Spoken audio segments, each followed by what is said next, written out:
القمص متياس نصر كان عامل عظة او محاضرة، قال كلام في منتهى منتهى منتهى الخطورة. انا هقولها دي ومحدش يوقفني عندها، هقولها واعدي واطلع اجري. لما نقول ان ظهر 3 رجاله لابونا ابراهيم، تأويل الاسكندراني يقول ان ده نوع من التأويل النماذجي الثالوثي، مش ظهور الثالوث. واللي انا قلته ده وقلت هقوله واطلع اجري، ده كلام القديس كيرلس الكبير، وكلام العلامه اوريجانوس، وكلام القديس ديديموس، واخرين في الغرب زي امبروسيوس اتكلموا عنه. والا ليه ظهروا لابونا ابراهيم 3 ما تقدرش تفرقهم عن بعض، وشكل واحد ومنظر واحد، وهو يا عيني من اللخفنه ساعات يكلم واحد بصيغه المفرد وساعات يكلم بصيغه الجمع. القديس كيرلس بيقول ان ده نموذج مثال للثالوث، لكنه كان يعرف الرب الواحد وعبد الرب الواحد. والدليل انه بعد شويه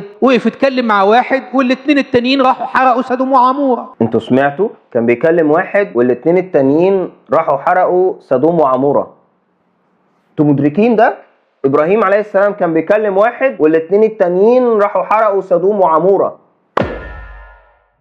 ولا تخرج قبل ان تقول سبحان الالهه بصدق، اللي واحد بيكلم ابراهيم والاثنين التانيين راحوا حرقوا سدوم وعموره.